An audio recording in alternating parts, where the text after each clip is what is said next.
my dear students, let's quickly continue with Module 2.2, Basic Concepts 2. We'll be looking at law of conservation of mass, using a system boundary, selecting a basis. We'll look at chemical equation and stoichiometry. And under that, we'll be looking at limiting reactants, excess reactants, percentage conversion, selectivity, and yield. Then we'll put up some illustrations to explain these concepts, and we'll conclude. Law of conservation of mass. We all know this law. The law of conservation of mass states that matter is neither created nor destroyed in any chemical reaction process. So what that means is that there can only be conversion, just like the law of conservation of energy. You can only convert from one form to another. So even in ordinary stoichiometry equation, if the equation is not balanced, then automatically whoever wrote that equation has disobeyed the law of conservation of mass. So this means that matter or species can only be converted from one form to another. Thus, the general conservation equation for any process system can be written as equation 1, that is material in plus generation will be equal to material out plus consumption plus accumulation. The generation and consumption terms refer to the gain or loss by a chemical reaction. Recall that the accumulation may be positive or negative. If there is no chemical reaction, then equation 1 becomes material in equal to material out plus accumulation. It was mentioned earlier that for steady state, input is equal to output, so which means material in will be equal to material out, equation 3 for steady state. Since many continuous processes operate at nearly steady state, then equation 3 is often used. Normally in process design, we assume steady state. But in transient operations, that is on steady state operations, then we will now have to involve differential equations. So we have change in the mass of the input minus change in mass of output will be equal to change in mass over change in time. Because we said that under unsteady state operation, the process will be varying with time, and that's why we have delta t or dt as a change in time as regards to change in mass or concentration of input or output. Using a system boundary. Now remember that one of the things we need to do is to choose the system in question. For instance, if we're in the school compound, we might decide that our system is the classroom. Now once the classroom becomes our system, then it means we are no longer interested in what is happening around the surroundings. Our interest will be what is coming into the class, what is happening inside the class, and what is leaving the class. So a system represents any arbitrary portion or whole of a process set out specifically for analysis. So this class we have chosen now becomes our system. You choose your system arbitrarily, just depending on what you want to analyze. You create your system, decide to delineate where you say this is your system. It is very important to delineate the system of interest. It is open when there is exchange of material across the system boundary, and closed when there is no exchange of material. So we can have open systems and closed systems. Now the flows into and out of this system must balance within the boundary. So when we choose a boundary, we're interested in the flows now. What is going in and what is going out must be balanced. Of course, obeying law of conservation of mass, and also noting whether we're operating at steady state or unsteady state. To choose a system boundary in problem solving, the following steps may apply. If the process is complex, first take boundary around the complete process. For instance, the entire university is complex. Then we can take boundary around the university. That makes it easier for us. We now divide the complex process into simpler stages and make a balance over each stage. You see, if we now take the university, we can now come down and start dividing that university into faculties. And then we'll start making a balance for each faculty. At the end of the day, the balance for each faculty will tell us the balance in all the entire university. Then try reducing the number of unknowns by selecting a boundary around each stage. Of course, any recycle or bypass stream within the system must be accounted for. So we'll take note of any recycle or bypass streams as we are choosing our system boundary. Now, selecting a basis. The basis is, of course, arbitrarily is what you choose for the calculation in any problem. And before solving any problem, indicate the basis you want to use. In some problems, the selection of basis is easy, but in some, it is not very clear. The ability to choose the basis that will require fewer steps in solution only comes from practice. The basis choosing could be a period of time, say hours, or a given mass of material. For batch process, we normally use a batch process as a basis.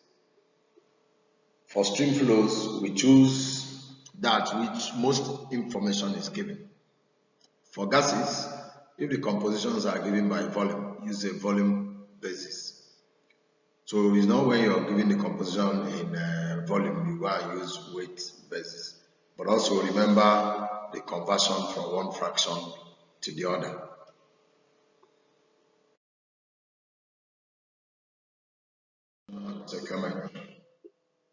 Chemical equation provides a variety of qualitative and quantitative information essential for the calculation of combining weights of materials involved in a chemical process. So chemical equation is very, very important. Stoichiometry deals with the combining weights of elements and compounds. The stoichiometric equation for a chemical process provides clearly the number of moles of reactants as related to the number of moles of products that take part, from which the actual quantities can be calculated. So one must make sure that the equation is balanced. I said it before, once the equation is not balanced, then you have disobeyed law of conservation of matter, and then stoichiometry can no longer work very well. For example, the decomposition of calcium carbonate to calcium oxide and carbon dioxide is shown below. Look at the equation here. Calcium carbonate gives calcium oxide and CO2. If you check, calcium is 1 here on the left, calcium is 1 on the right. Carbon is 1 on the left, carbon is 1 on the right. Oxygen is 3 on the left. This is 1 here, this is 2 here, making it 3. So the equation is balanced. We can see that 1 mole of calcium carbonate decomposes to give 1 mole of calcium oxide and 1 mole of carbon dioxide. We have only assumed the reaction as written to proceed to 100% completion. Most times in industrial reaction, reactants, products, or degree of completion of the actual reaction differs from the assumptions of the equation. We then need additional data to predict the outcome of the reactions. So exact stoichiometric volumes are rarely used in industrial reactions. So sometimes exact stoichiometric equations is not possible to be used. So we must know exactly what we are working with under industrial productions.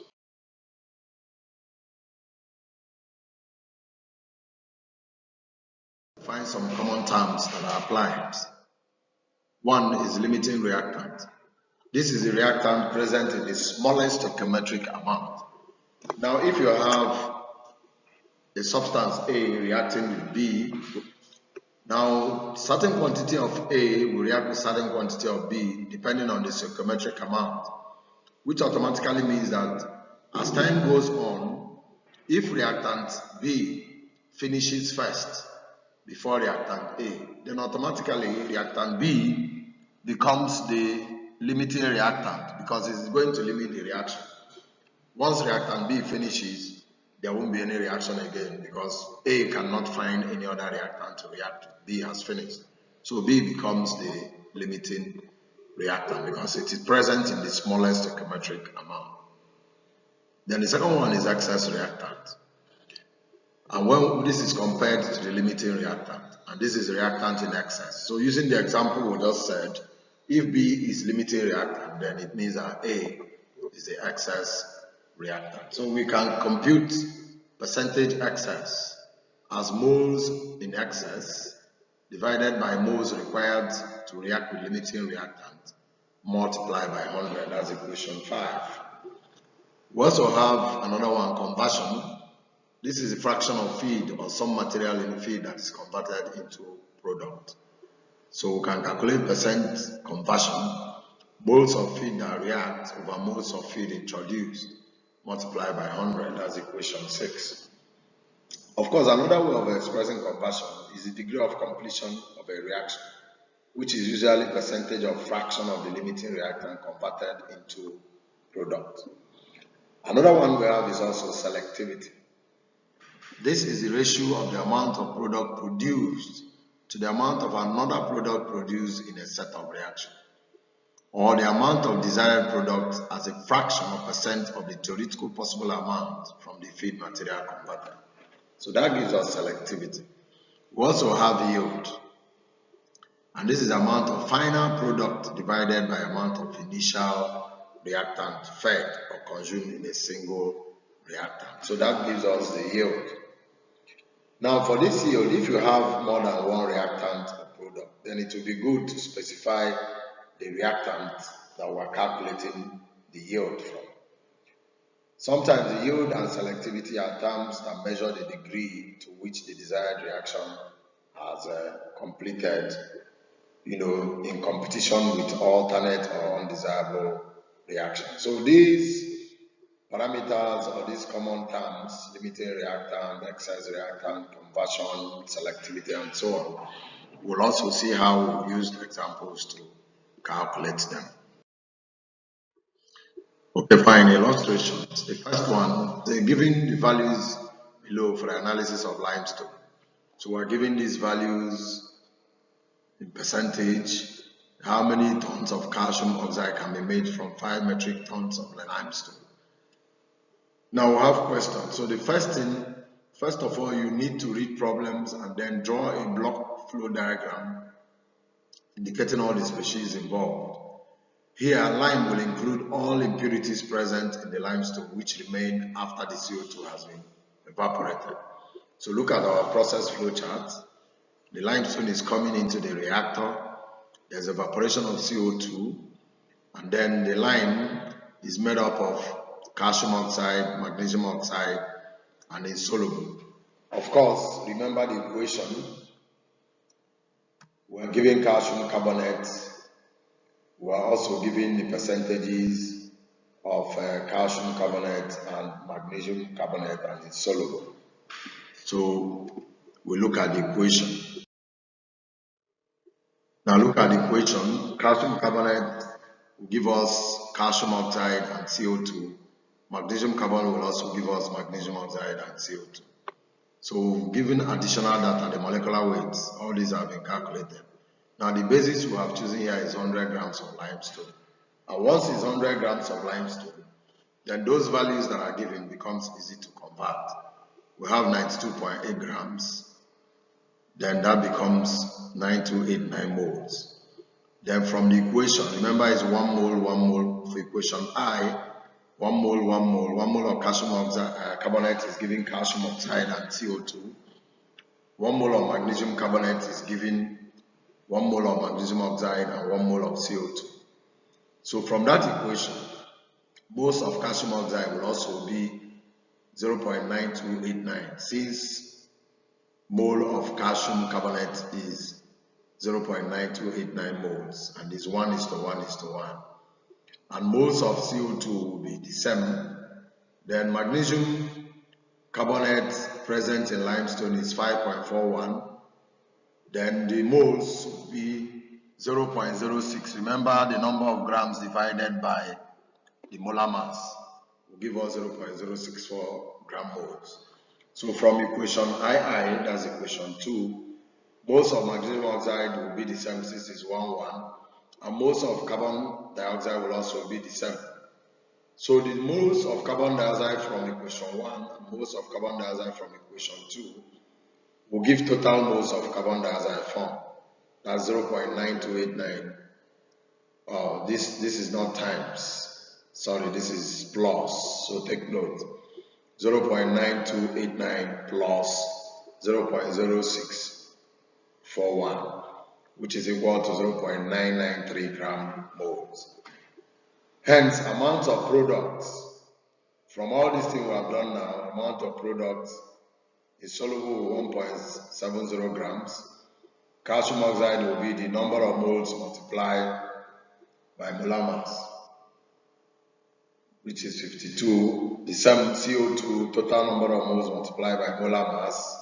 Magnesium oxide, the same. So we've gotten the masses of all these components. So first one, grams of calcium oxide produced 5 metric tons of limestone given by, we'll now set the equation and we'll get this. The CO2 recovered is that total amount. So just calm down, pause the video, work it out and make sure you follow what we have done.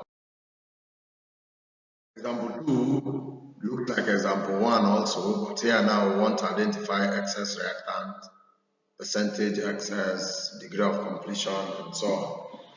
Look at the question there. Now the first thing again is the block flow diagram.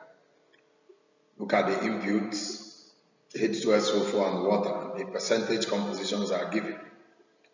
Look at another reaction input from the bauxite. The bauxite contains 55.4% of aluminum oxide and the remainder being impurities. So impurities will be 44.6%. And then of course, the two of them are going into the reactor and we're having a product. So we'll do the computation. The molecular weights are given. Now basis is 1798 of aluminum produced because that's what we are looking for. So it's easy for us. Instead of after calculation, we'll start converting again. So we'll now look for each of the components. For aluminum sulfate, aluminum oxide, and of course for the acid, we'll make all our calculations. Then the excess reactant can be determined. We'll now check the ratio in the feed and ratio in the equation between the H2SO4 and aluminum oxide. Look at in the feed, we have 19.9 divided by 5.87. And in the equation, we have 3 divided by 1. And look at it, we have 3.39 here and we have here. Hence, H2SO4 is the excess reactant. Then amount of sulfuric acid that was consumed. Now from amount of aluminum sulfate produced, we have that. Therefore, this was consumed and percentage will be equal to 79.3%. The fractional degree of completion refers to the limiting reactant, and that's aluminum oxide. Remember the excess reactant was H2SO4. Therefore, the limiting reactant will be aluminum oxide. Thank you so very much. We have looked at this. This one has a lot of calculations, so you have to take your time. Pause the video at any point you want. Write down some things, check the calculations, and be sure you're following. And then report back any confusion or anything you need clarification on. So we've been able to look at law of conservation of mass. We've been able to look at choosing a system boundary, selecting a basis, chemical equations, stoichiometry, and we looked at some illustrations. I hope to see you in the next class. Thank you very much for listening and watching.